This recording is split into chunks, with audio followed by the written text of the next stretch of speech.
I don't know so many places like Dubspot in the world. So to see something like this being so successful and so many people interested to learn how to make electronic music or to DJ, I'm interested to see what people want to get out of this type of course.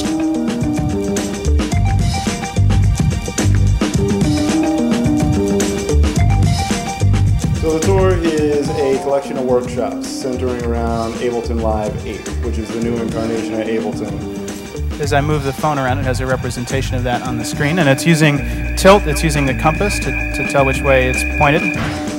The loudest part on the kick drum is going to be where the beater is, so the correct position for the mic is in front of the beater. I think what these guys are doing is amazing. I think the idea of taking a track from beginning to end and putting in all the layers and passing it from instructor to instructor and kind of having everybody put their own creative layer on it, I think it's an awesome thing. Dubspot is a community for those who love music to actually learn how to assemble it, learn how to produce it, learn how to record it, and learn how to perform it. I think this is pretty unique. They're teaching you how to use the left and the right side of your brain.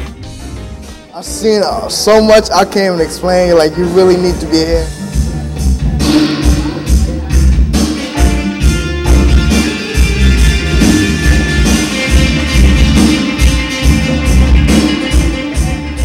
Tell you this, I didn't realize when I first started doing dub 20-something years that I'd be sitting down here in America with a dub summit with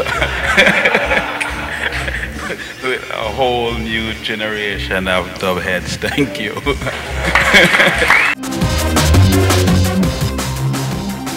I think Dubspot's very important in terms of filling a void that's happened with a lot of educational facilities. The guys at Dubspot, the teachers, are using Live themselves, using it in their everyday work, musically and also educationally. And I think that carries over to the students. They're able to take the software home, then take that to the next place. How do you see what you're doing now changing? How performance and production? It seems like it's become that line has become less clear now. The magic is in the accident or capturing that human interaction with a knob or a fader or a keyboard, and the technology there now is there so that you can do that either way, in the studio or in a live performance.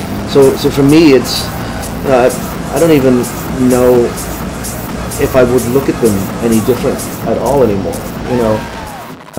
In January, February, and March, before the whole season really kicks off, I look around and see what's out there, and then kind of make a decision of what equipment I'm going to use that year.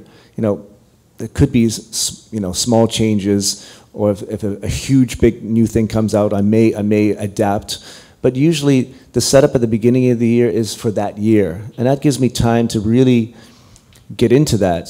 When I'm playing and I'm not looking at the buttons, and I'm just my hands are moving faster than I'm thinking about, that's when it feels good for me. And usually when it's feeling good for me, it's when it's connecting to the people on the dance floor who are watching and listening to me. And you don't get there overnight.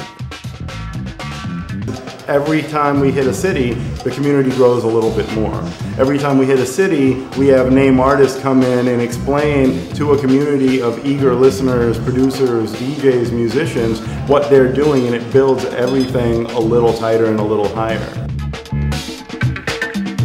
It's about what's now, what's happening, how do you get to your goal today.